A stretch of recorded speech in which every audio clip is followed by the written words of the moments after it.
Vamos a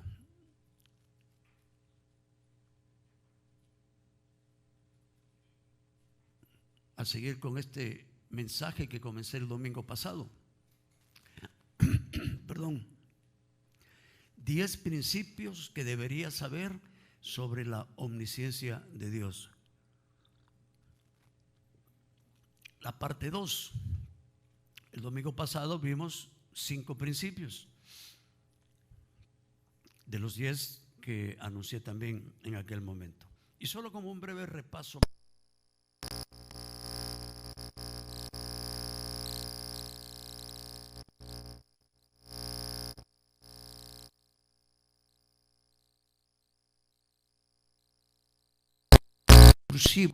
Es decir, que nosotros aprendemos, pero Dios no, porque Él lo sabe todo.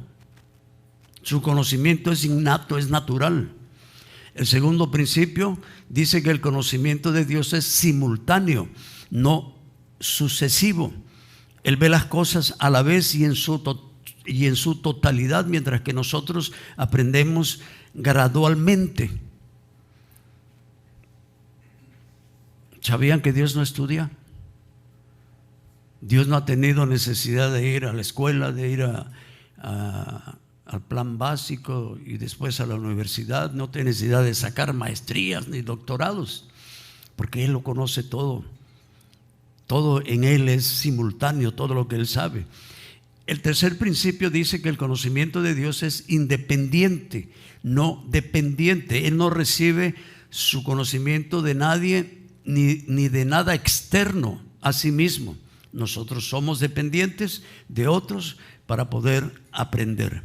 El cuarto principio dice que el conocimiento de Dios es infalible, es decir, no sujeto a error. Dios siempre está correcto, hermanos, en lo que hace, y siempre está correcto en lo que sabe.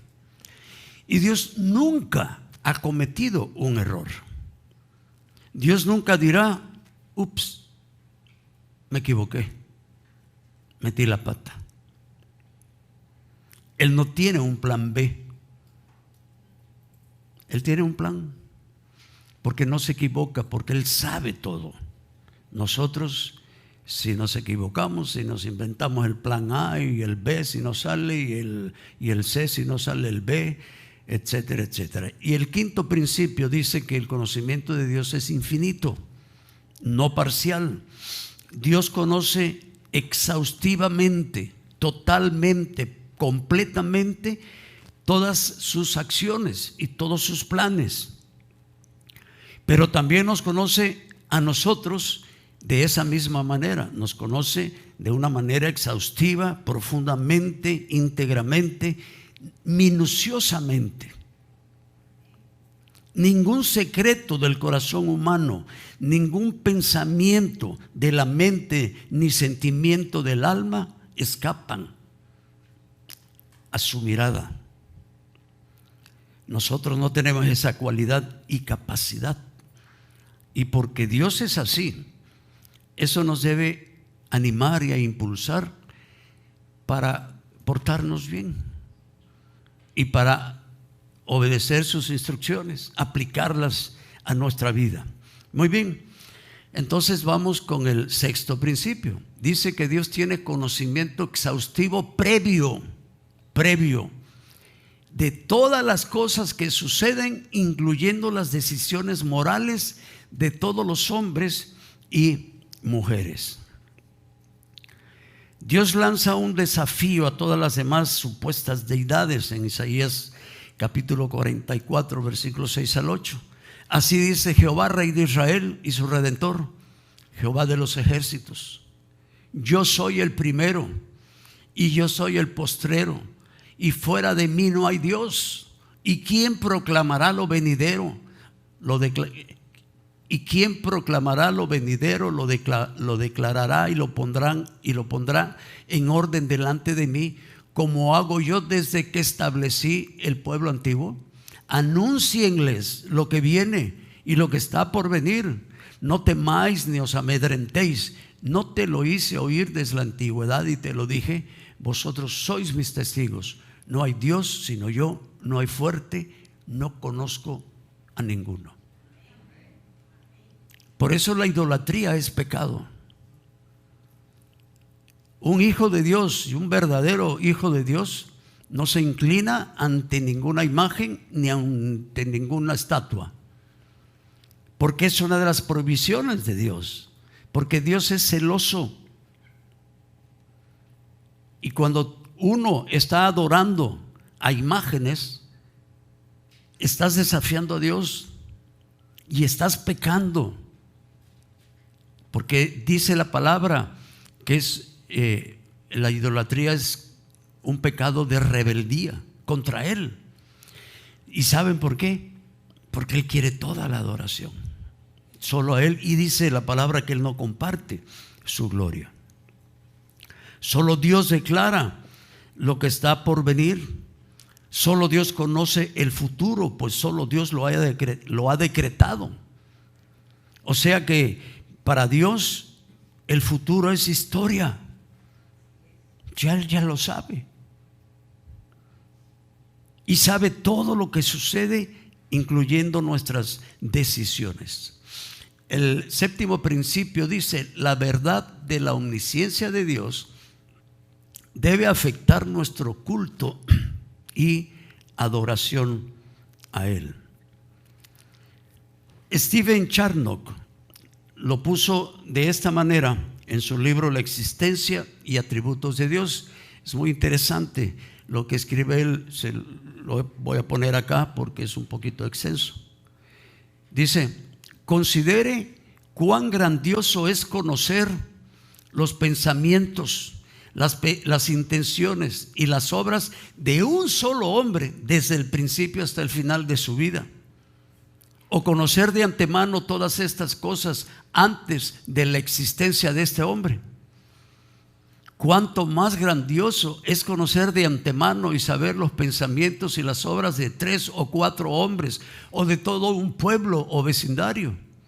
Pues es aún más grandioso saber la imaginación y las acciones de una multitud de hombres, como los contenidos en El Salvador, en México, China, Rusia.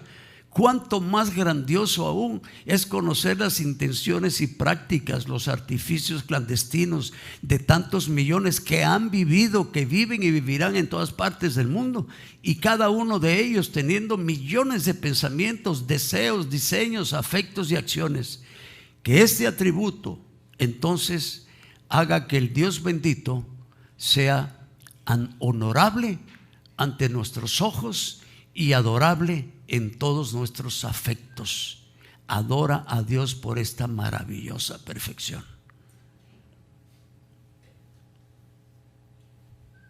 Fíjese. Por eso creo que...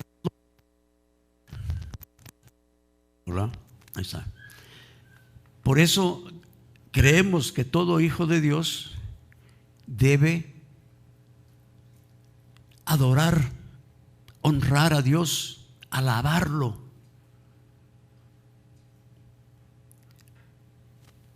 Porque entiende lo que significa el concepto Dios. Dios se manifestó en Jesús, vino aquí a esta tierra. Jesús es Dios.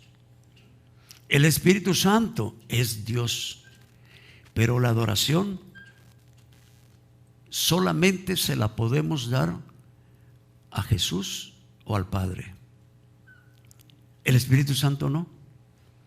Al contrario, el Espíritu Santo es el que nos guía para glorificar a nuestro Señor. Muy bien, seguimos. Número 8, principio 8. Una comprensión adecuada del conocimiento de Dios también debe tener un profundo impacto en nuestra humildad. Explica el mismo autor Stephen Charnock en su libro lo siguiente. Si quieren lo pueden sacar, por favor, porque yo pensé que alguien tenía un silbato que estaba ahí jugando. ¿Ah?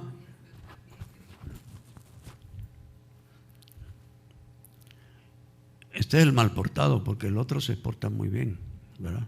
¿En dónde lo dejaron? El Nico. Ahí está. Nico está tranquilísimo, siempre, ¿verdad? Yo recuerdo solo una vez que hizo algún pequeño ruido, pero siempre está ahí. Aquí son bienvenidos todos, hermanos. Gatos, chuchos. Si quieres traer un venado, tráelo, una cabra, ¿ah? Un loro, para que nos predique, ¿va? El loro para que nos predique. Ok, fíjense en esto. Dice: no hay nada que haga al hombre más propenso a ser orgulloso que su conocimiento. Se trata de una perfección en la que se gloríe. Pero si nuestro propio conocimiento de lo superficial de las cosas nos envanece, la consideración de la infinitud del conocimiento de Dios debería suprimir esa jactancia. A medida que los seres humanos son nada en lo que se refiere a la infinitud de su esencia, así nuestro conocimiento es nada en lo que se refiere a la inmensidad del entendimiento de Dios. Tenemos una chispa de lo divino, pero nada en comparación con el calor del sol.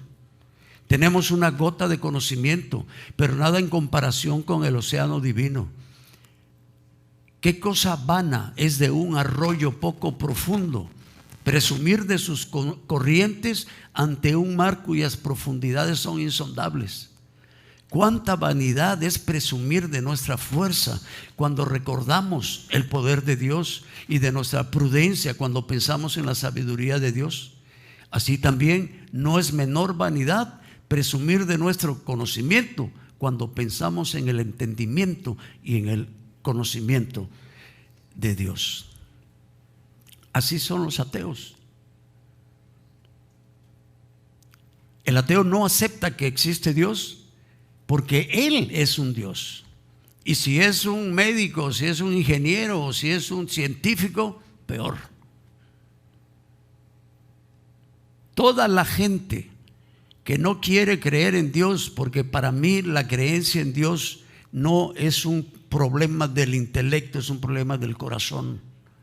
Porque hay gente que no sabe escribir ni sabe leer, y yo he platicado con algunos de ellos y no creen en Dios. Y no tienen el conocimiento que tiene aquel médico, porque es un problema del corazón de ellos. 1 Corintios capítulo 3, versículos 18 al 21 dice: nadie se engaña a sí mismo. Si alguno entre vosotros se cree sabio en este siglo, hágase ignorante para que llegue a ser sabio. Fíjense los contrastes. Con Dios, Dios es paradójico y sus enseñanzas son paradójicas, ¿sí? ¿Quieres llegar a ser sabio? Hazte ignorante. Porque la sabiduría de este mundo es insensatez, necedad para con Dios. Pues escrito está: Él prende a los sabios en la astucia de ellos. Y otra vez: el Señor conoce los pensamientos de los sabios, que son vanos. Así que ninguno se gloríe en los hombres, porque todo es vuestro. Porque en esta iglesia uno decía: yo soy de Pablo, yo soy de Apolo, yo soy de Pedro. Y les dicen: no nos podemos gloriar en ningún hombre. ¿Y cuántas veces endiosamos nosotros a predicadores y a pastores? Hay personas que endiosan a los pastores, y cuando el pastor se va y se va a otra iglesia, pues allá se va a la otra iglesia, porque siguen a hombres que tal vez los han impactado en su vida y les han ayudado, y qué bien, y gloria a Dios, y gracias a Dios por ello. Así que, ¿quieres ser sabio? Hazte ignorante. En otro texto dice que miremos a los demás como superiores a nosotros mismos. Y eso es humildad, hermanos. Y si yo tengo títulos universitarios y todo eso, y sé mucho, pero soy cristiano, la instrucción de Dios es que yo vea a los demás como superiores a mí mismo. Romanos 11:33 Dice: oh profundidad de las riquezas de la sabiduría y de la ciencia de Dios. Cuán insondables son sus juicios e inescrutables sus caminos. Insondable significa que no se puede averiguar, sondear o saber a fondo. Y lo inescrutable es aquello imposible de comprender o de conocer, dada su complejidad, profundidad o misterio. Así que en esta mañana, hermanos, tengo que hacer una pregunta. ¿De qué presumimos? ¿De qué presumes?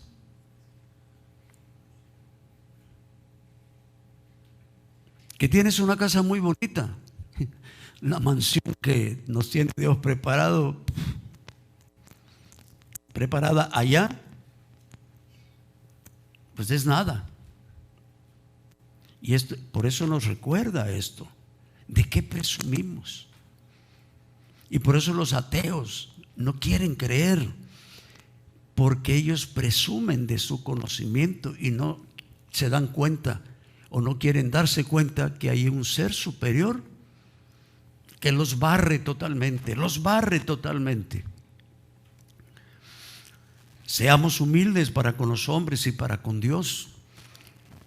El que no es humilde delante de los hombres, tampoco lo es delante de Dios. Hay un principio en Primera de Juan, no recuerdo exactamente el capítulo y el versículo, pero dice que si tú dices que amas a Dios, pero aborreces a tu hermano, eres mentiroso, porque ¿cómo puedes amar a Dios y no amar a tu hermano que lo tienes de frente? Por ese texto hay otros principios. Tú no puedes ser humilde delante de Dios y no serlo delante de los hombres. Tú no puedes respetar a Dios o decir que respetas a Dios, pero irrespetas a tu prójimo. Y la Biblia es bien clara con estos principios. Primera de Pedro capítulo 5, versículos 6 al 7. Humillaos pues bajo la poderosa mano de Dios, para que Él os exalte cuando fuere tiempo, echando toda vuestra ansiedad sobre Él, porque Él tiene cuidado de vosotros. Humíllense pues bajo la poderosa mano de Dios, pero humíllate también y sé humilde delante de los hombres. Santiago capítulo 4, versículos 6, 7 y el versículo 10. Pero Él da mayor gracia. Por esto dice: Dios resiste a los soberbios y da gracia a los humildes. Someteos pues a Dios, resistid al diablo y huirá de vosotros. Humillaos delante del Señor y Él os exaltará. El principio número 9 dice: el conocimiento de los secretos de nuestro corazón por parte de Dios debe tener una profunda influencia en nuestra santidad personal y práctica. Segunda de Corintios capítulo 7 versículo 1 dice: así que, amados, puesto que tenemos tales promesas, limpiémonos de toda contaminación de carne y de espíritu, perfeccionando la santidad en el temor de Dios. A mí me parece que los cristianos no estamos muy conscientes de estas cosas que Dios sabe, donde dice que el conocimiento de los secretos de nuestro corazón por parte de Dios nos debe influir para que cada vez seamos más santos en la vida práctica. Olvídate de los pecados escandalosos que a lo mejor ninguno de aquí los está practicando. Droga, adulterio, orgías y todo ese tipo de pecado. Pero ya hemos hablado, hermanos, que es pecado dejar de hacer lo bueno. Porque dice la palabra: al que deja de hacer lo bueno sabiendo que es bueno, le es pecado. La falta de fe es pecado. Y estos dos textos nos encierra. Y la santidad no solamente es que yo ya no tomo, yo ya no fumo, ya no me drogo, ya no adultero. La santidad incluye los malos pensamientos y las malas intenciones del corazón, cosa que olvidamos con frecuencia. Y vamos teniendo malos pensamientos un día y al siguiente día y 2 días y 3 días y hay gente que se tira un mes teniendo malos pensamientos y malas intenciones en el corazón y no se les ocurre pedirle perdón a Dios por eso, porque eso forma parte de la santidad. Y cuando entiendes estas cosas es cuando comienzas realmente a crecer en tu vida cristiana. Cuando el Señor entró a mi vida y oré y lo recibí en mi corazón, lo primero que sucedió en mi vida de una manera inmediata fue dejar la droga, las pastillas que tomábamos, el cigarro. Y agarramos todo aquello y fuimos a una alcantarilla y lo tiramos. Y estábamos súper convencidos que la marihuana era como nuestra religión. Le decíamos a la gente: aliviánate, porque Cristo viene. Yo no sé por qué eso lo repetíamos, lo habíamos oído en algún lado: aliviánate, porque Cristo viene. ¿Y cómo me aliviano? Llégale a ponga el cigarrillo de marihuana. Y ya fumaba y se la pasaba bien. Pero fue lo primero que salió de mí, tirar aquello. Y así no me costó ningún trabajo, porque entró Jesús en mi vida, me dio el poder del Espíritu Santo. Pero después empecé después empecé a recapacitar o a pensar, cuando empecé a estudiar la Biblia y leer libros cristianos y escuchar mensajes y estar en el seminario y tal. Me empecé a dar cuenta que lo más importante no era aquello que había yo tirado, sino lo que estaba dentro de mi corazón. Jesús dijo: porque del corazón salen los malos pensamientos, las malas actitudes, el adulterio, la mentira, la vanidad. De ahí sale todo. Porque Él dijo: no todo lo que entra por la boca del hombre, y hago yo así el cigarro, no todo lo que entra por la boca del hombre lo contamina, sino lo que sale de él. Y los malos pensamientos nos contaminan. Tal vez piense uno: uy, qué exagerado es este pastor. De verdad te digo, no es exageración. Uno va creciendo, uno debe ir creciendo en la vida cristiana. Llevo 52 años de ser cristiano y de estar sirviendo al Señor. Y de unos 2-3 años para acá ha empezado un verdadero cambio interno en mi vida. Yo tenía malos pensamientos y no se me ocurría. A veces se me ocurría o me acordaba: y Señor, te pido perdón por esto y por aquello. Pero hoy estoy más pendiente. A mí ya la droga no me preocupa las mujeres, andar adulterando, andar metiéndome, emborrachándome y ese tipo de cosas. Eso no. Ahora trabajo con mis pensamientos y las cosas internas, y te ayuda a crecer. Porque los seres humanos, hermanos, hemos nacido con una naturaleza pecaminosa, la que adquirieron Adán y Eva cuando pecaron. Fíjese qué tan fuerte es esa naturaleza pecaminosa, que Caín, que supuestamente era la tercera persona aquí en la tierra, y luego vino Abel y otros, se enfureció Caín contra Abel y lo mató. y no, quizás no habían pasado muchos años de la creación del ser humano. Lo traía ahí. Lo vemos en los niños. Los niños, obsérvenlos, nosotros nos reímos, pero son de lo más egocéntricos que hay. Todo lo quieren para ellos.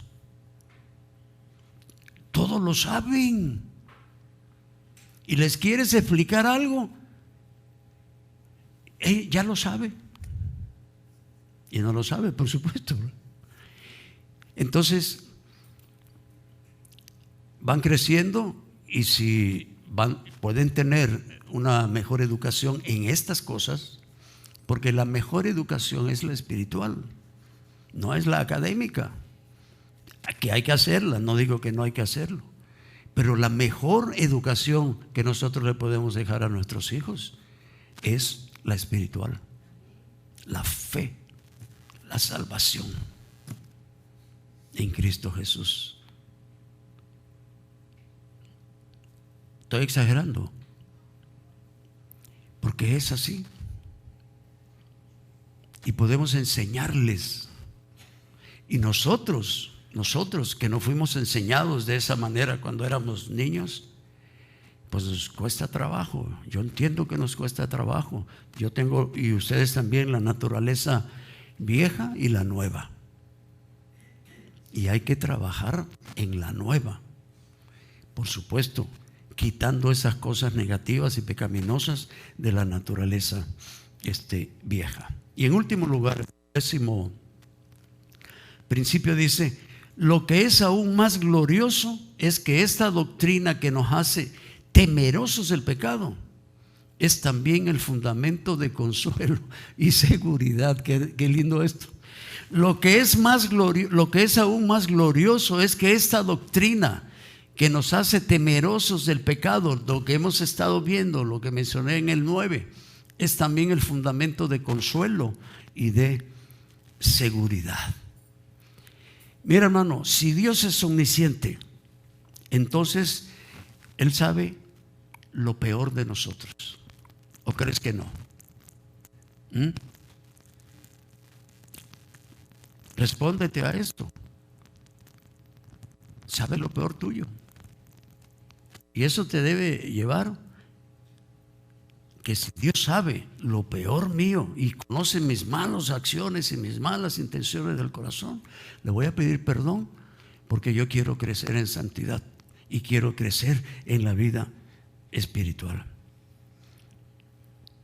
Y fíjense que Él sabe lo peor de nosotros, pero nos ama a pesar de ello. Y esto es lo maravilloso. Hay hermanos que pecan y lo primero que hacen es alejarse de la iglesia. ¿Por qué? Porque se sienten indignos. Y lo peor que puede hacer uno cuando uno peca es alejarse de Dios. Entonces ya no oran, porque tienes que confesar tu pecado, y confiesan su pecado, pero aún así se van sintiendo culpables. Y entonces viene la culpa. Y como tenemos unos amiguitos que se llaman demonios, te empiezan a atacar y a acrecentar más esa culpa que estás llevando. Voy concluyendo. Mira este texto. Está es de la Nueva Versión Internacional. 1 Juan capítulo 3, versículo 19 al 22. En esto sabremos que somos de la verdad y nos sentiremos seguros delante de Él, que aunque nuestro corazón nos condene, Dios es más grande que nuestro corazón y lo sabe todo. Queridos hermanos, si el corazón no nos condena, tenemos confianza delante de Dios y recibimos todo lo que le pedimos, porque obedecemos sus mandamientos y hacemos lo que le agrada. En la nueva versión, en la versión Reina Valera, dice que si nuestro corazón nos condena, mayor es Dios. Y yo este texto siempre lo entendí. Oye, si yo que soy un ser humano me condeno, Dios que es más grande y es santo y perfecto, no, hombre. Y eso me hacía sentir más culpable. Y creo que así lo han entendido todos, hasta que vino esta nueva versión y añade esta palabra que tiene mucho más sentido. Aunque nuestro corazón nos condene, Dios es más grande que nuestro corazón y lo sabe todo, y si le pides perdón, te perdona. Esto te da esperanza, porque Dios es más grande que el pecado que has cometido. Dios es más grande para perdonarte, porque te ama y es la promesa que tenemos de Él. Así que mientras más conozcas a Dios, mejor vida espiritual y emocional tendrás. Conoce a Dios, lee la palabra, porque ahí está el conocimiento de Dios. Nosotros vivimos con nuestros errores, grandes, pequeños, insignificantes, desastrosos, que incluso nos acostumbramos a cometerlo. Pero es bueno saber que Dios está en control y que aquel que no se equivoca puede compensar nuestros errores o pecados si se los confesamos, porque esa es su promesa. Y entonces vamos adelante. ¿Que cometí un pecado ayer? Sí, ya se lo confesé a Dios, ya acepté su perdón, me ha limpiado de toda maldad. Ya no me voy a acordar de eso, porque Dios no se acuerda. Que yo creo que sí se acuerda, pero es una manera de enseñarnos qué es lo que significa perdonar. Y perdonar es no traer el pasado al presente. Es la mejor definición que he encontrado de perdón. Si te engañó tu esposo, te fue infiel y decides perdonarlo, y vamos a continuar y a seguir adelante, y él te pide perdón y se arreglan las cosas, pero al mes tienen una bronca y ¡plum!, le traes su adulterio y le empiezas a tirar y a tirar. No lo has perdonado, porque has traído tu pasado al presente. Y hay mujeres que se lo pasan restregándole todo el año, y hay hombres también, por supuesto. Pero perdonar es no traer el pasado al presente. Vamos a orar, hermanos.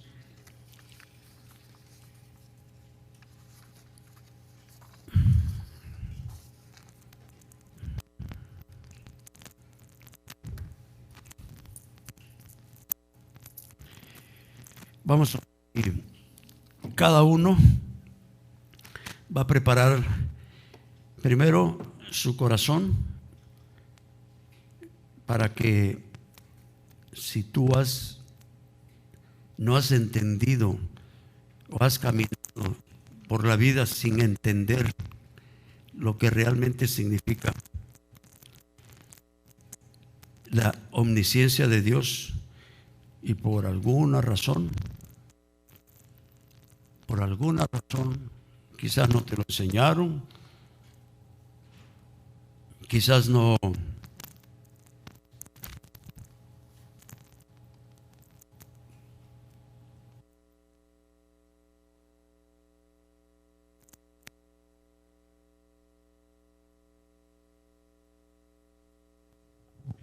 disculpen, hermanos, quizás no te lo enseñaron, o simplemente no lo has reflexionado. Pero en esta mañana y con el domingo anterior hemos hablado de la omnisciencia de Dios, y es bueno recordarlo para que mejoremos nuestra vida espiritual, nuestra vida emocional. Yo quiero pedirte que ahí donde estés, voy a dejar un par de minutos para que lo hagan. Si tú reconoces sinceramente que no tenías muy claro todo esto de la omnisciencia de Dios, te voy a pedir que hables con Dios y le digas: Señor, perdóname que no he hecho lo que tenía que hacer porque no lo sabía o porque simplemente no quería. Te pido perdón en el nombre de Jesús, y dile: acepto tu perdón, lo recibo y lo acepto, y también acepto y creo que me has limpiado ya de toda maldad. Y confiésale cualquier otro pecado que hayas tenido en este día o ayer, de malos pensamientos, malas intenciones, alguna discusión, alguna palabra impropia que hayas dicho, para que te prepares para participar de la Santa Cena. Aleluya.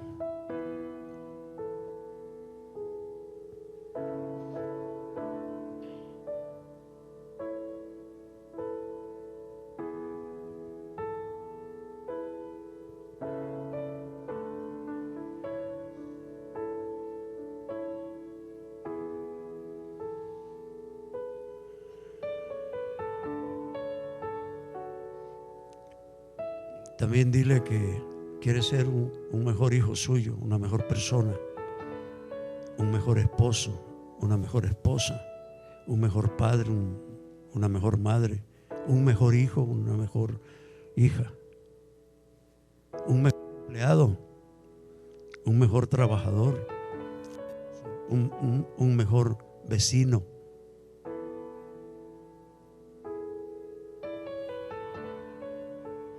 Díselo en tus propias palabras y lo que quieras más añadir.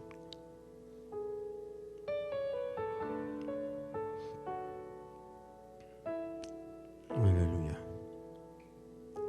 Gracias, Señor. Gracias, mi Rey, por esta oportunidad que nos das de participar de esta ordenanza que tú nos has dejado instituida, que le llamamos Cena del Señor o Santa Cena. Gracias porque es tu instrucción y nosotros la obedecemos y la cumplimos. Dice la palabra en 1 Corintios 11, versículo 23: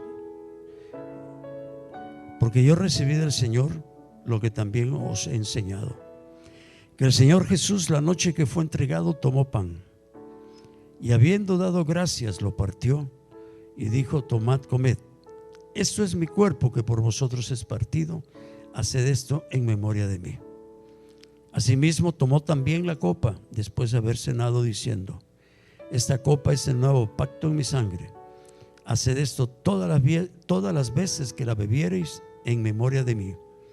Así pues, todas las veces que comiereis este pan y bebiereis esta copa, la muerte del Señor anunciáis hasta que Él venga. De manera que cualquiera que comiere este pan o bebiere esta copa del Señor indignamente, será culpado del cuerpo y de la sangre del Señor. Por tanto, pruébese cada uno a sí mismo y coma así del pan y beba de la copa, porque el que come y bebe indignamente sin discernir el cuerpo del Señor, juicio come y bebe para sí. Hay que confesar pecados. Si tú no has discernido bien lo que significó y lo que significa la crucifixión y todo el calvario del Señor Jesús, y no lo has recibido en tu corazón y no has tenido el nuevo nacimiento, de acuerdo a lo que dice la palabra aquí, te recomiendo que no participes. Pero si ya has tenido eso, simplemente pídele perdón a Dios por algún pecado que hayas hecho, algún mal pensamiento, alguna mala actitud en el corazón. Acepta su perdón, sigues adelante. Aleluya, gracias, Señor. Eres maravilloso, Padre, muy maravilloso. Te amamos, Señor, te adoramos y nos postramos delante de ti, físicamente o en nuestro corazón, en el nombre de Jesús. Amén y amén. Hermanita Ceci y Natasha, No, perdón. Ya se me olvida. Se me olvida la forma que lo estamos haciendo desde hace tiempo. Bien, grupo de la derecha, pueden pasar a recoger su pedacito de pan, la copita de jugo.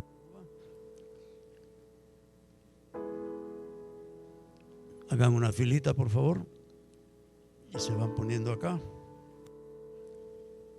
y entran por el pasillo del centro.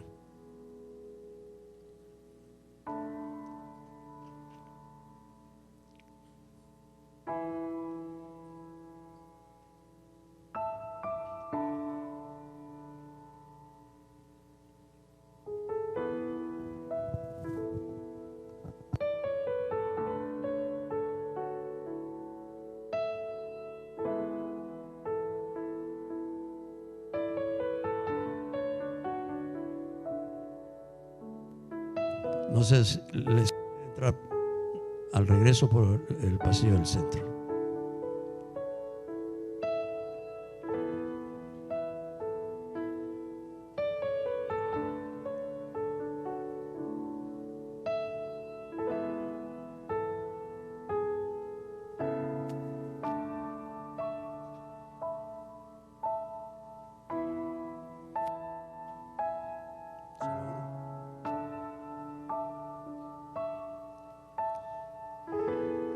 Ahora, los que están del lado izquierdo salgan por el pasillo pegado a la pared y van a entrar aquí por el centro.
Gracias, Señor, por esta oportunidad de poder celebrar esta última cena, Señor Jesús. Te recordamos, Señor, queremos cenar contigo, Señor, que tú entres a nuestro corazón.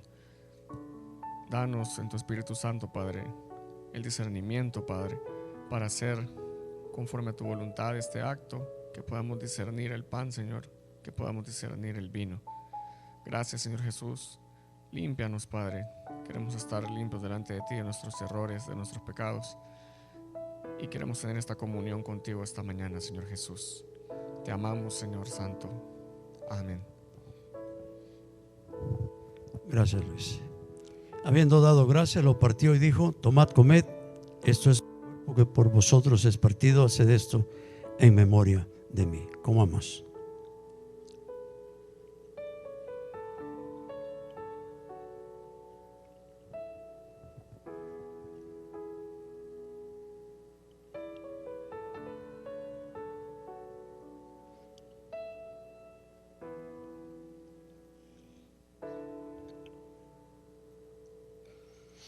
Asimismo, tomó también la copa después de haber cenado, diciendo: esta copa es el nuevo pacto en mi sangre.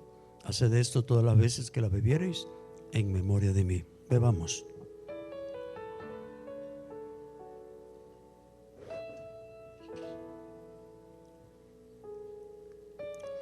Padre, una vez más, gracias por permitirnos hacer este recordatorio en memoria tuyo. Gracias por haber puesto tu cuerpo en sacrificio para que todo aquel que en ti cree no se pierda, mas tenga vida eterna. Gracias por habernos salvado gratuitamente, porque nos has regalado la vida eterna. Muchísimas gracias, Señor. Gracias por tu sangre derramada, tu cuerpo puesto en sacrificio. Bendito sea, Señor. En el nombre de Jesús. Amén y amén. Ahora sí, hermana Natasha y hermana Ceci, si nos ayudan a recoger las copas.